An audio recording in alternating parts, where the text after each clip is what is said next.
This is ProBlogger. Hey there and welcome to episode 225 of the ProBlogger podcast. My name is Darren Rowse and I'm the blogger behind ProBlogger.com, a blog, podcast, a job board, an event, a series of ebooks and soon to be a course designed to help you to start an amazing blog, to create fantastic content for it that will change your readers' lives and to build some profit around your blog. You can learn more about what we do over at ProBlogger.com. Now, in today's episode 225, we're continuing our series of blogger stories. This started back in episode 221, so if this is your first one in this series, you might want to go back and listen to that one. I explained the series a little bit in more detail, but basically we're giving bloggers who are listeners of this podcast a chance to share their story and some tips that they have. And this is all part of our Start a Blog challenge. We really want this series to inspire as many people as possible to start new blogs. And we're going to launch a course at the end of this series, second week of January, to help you do that. It's a short course which will walk you through some of the technicalities of starting a blog, but also help you to think about how to build a profitable blog and get some of those foundations in place before you start. So if you are thinking of starting a new blog, or you know someone who you think would be a great blogger, send them over to ProBlogger.com/start a blog, and you can sign up there to be notified when that course goes live. Now, in today's episode, I've got another Aussie blogger, and this is Nina from Australia, and she's one of the attendees from our recent events in Australia. She came to our mastermind day, and I really enjoyed getting to hear a little bit of her story there. And I wanted to include this story today. It's very short, it's very simple, because I think it illustrates another model of building an income around your blog, which we don't talk about enough. I'm going to leave it at that. But Nina is a nutritionist and she's using her blog to, I guess, help her to build her profile and find some work. So I'm going to hand it over to Nina. It's a very short episode, and then I'm going to come back at the end and just make a few comments and give you a few thoughts on what Nina says. You can get the show notes today and find Nina's blog, whatsforeats.com.au. You can find the link to that and a full transcript over at ProBlogger.com/podcast/225. Creating great content, finding an audience, building engagement, monetizing your blog. This is ProBlogger. Hi there, my name's Nina and my blog is called What's for Eats. You can find it at whatsforeats.com.au. I started What's for Eats back in 2010 after I had graduated from a graduate diploma in human nutrition, and I was really struggling to find work. I mean, here I was, a freshly minted nutritionist with all of this new knowledge to share and nowhere to share it. Blogging seemed like the perfect opportunity to practice my health writing and spread, and I cringe to say this now, messages about quote-unquote healthy eating. When looking back at what I did in starting my blog, I'm most grateful for just starting and putting my stuff out there. I do have perfectionistic tendencies, and I think I was lucky to start blogging at a time when there wasn't that explosion of health-related blogs like there is now to give me that comparison paralysis.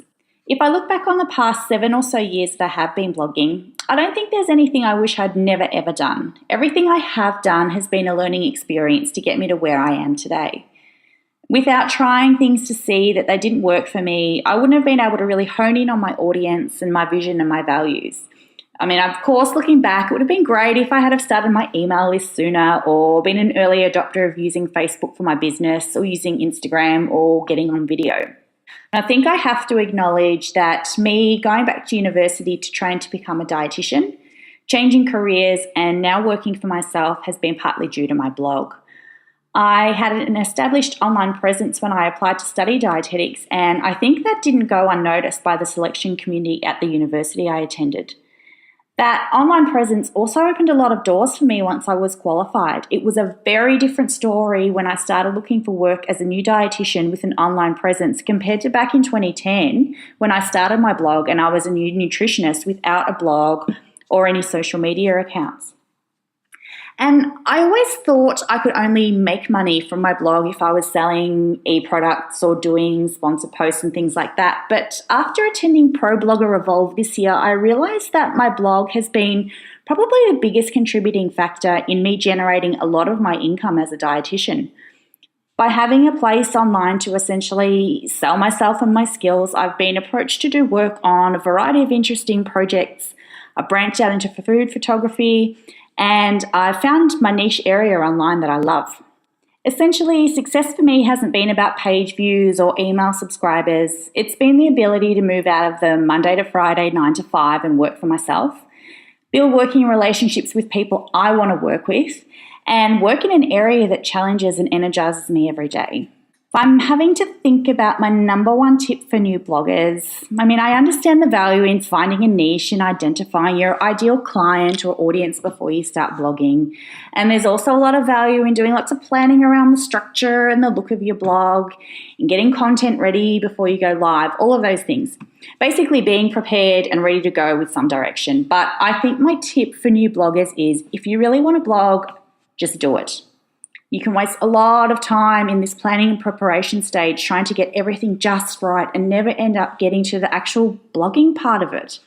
Like I mentioned earlier, I'm where I am today by just doing stuff and working things out and tweaking things as I went along.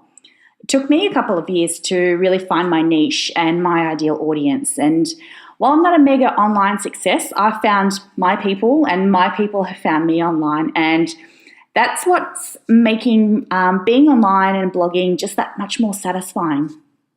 If I did all of the things that we're supposed to do before starting a blog, I reckon I would still be here 7 years later waiting to start.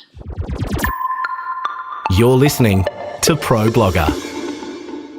That was Nina Mills from whatsforeats.com.au. Thank you so much for sharing your story, Nina. Great to hear from you. Now, I did want to share Nina's story today for a couple of reasons. Firstly, because she's blogging with a model which I guess we used to talk about a lot in the early days of ProBlogger, but we don't talk about quite so much these days. She's blogging, I guess, essentially to build an income indirectly. She's using her blog to build her profile, which is opening doors for her to firstly get into a university, sort of her studies, but secondly to find work. And you heard her during that little story where she said that she used to think that you could only build money by selling ebooks and selling something on your blog, but essentially what Nina's discovered is that her blog is enabling her to sell herself and her own services. And this is something that I think more and more people who are in business, whether they are freelancers, whether they're coaches, whether they are in the health practitioners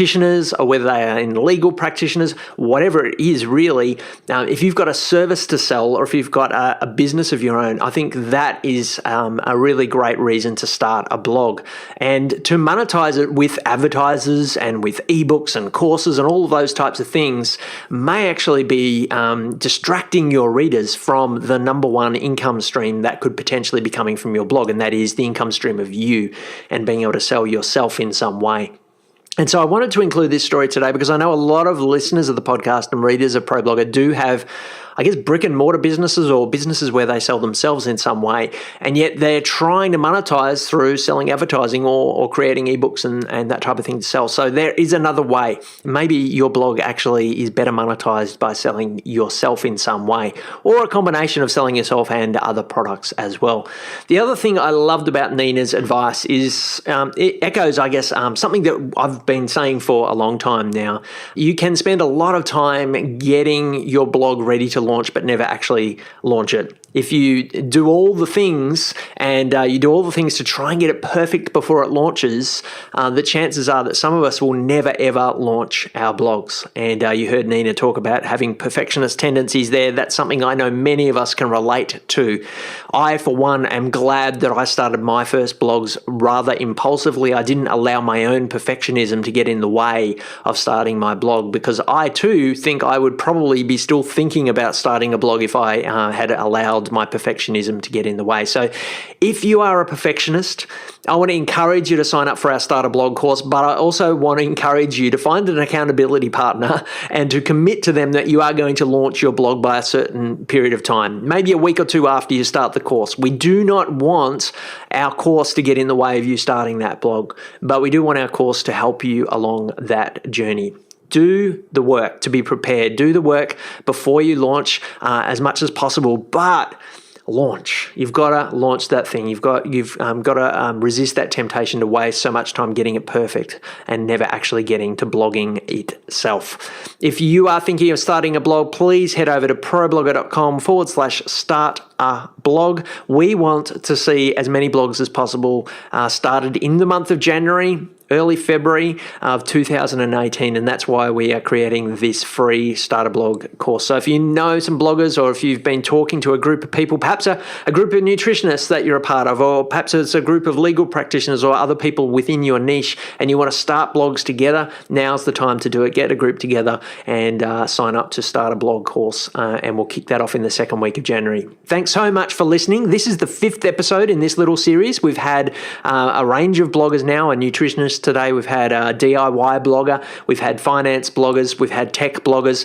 A variety of bloggers there already. That's 5 in total that we've done so far, but we have another 7 to come. We are going to take a little break for Christmas now. So this is the last episode before Christmas and before the New Year's. So I did want to pause at this point and just wish you all a happy holidays, a happy time of celebration if you are celebrating.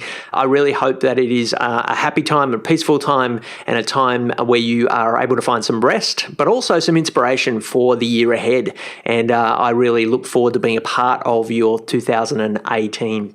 This podcast will be back on the 1st of January. So we will be getting back into this series on the 1st of January, and that week we'll be doing another 5 blogger stories, and then the following week we'll do 2 more before we launch the Start a Blog course. So do watch out for our episodes in iTunes or your your podcast listener. Of course, there's plenty of other episodes back in the archives as well if you do want to keep working in this time that we're having a little bit of a break. We're at episode 225 today, so there's a lot in the archives there. It's all still in iTunes. I think once we get up to episode 300, they'll start disappearing because you can't have more than 300, but you've got some time to dig into those early episodes now before they do disappear. Thanks so much for listening. Hope you have a great end of year, and I'll talk to you in 2018.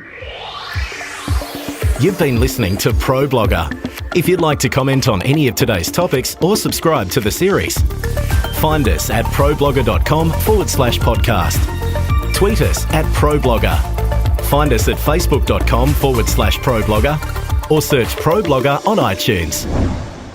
This episode of the ProBlogger podcast was edited by the team at Podcast Motor, who offer a great range of services, including helping you to set up and launch your podcast, as well as ongoing editing and production of the podcast that you produce. You can check them out at podcastmotor.com.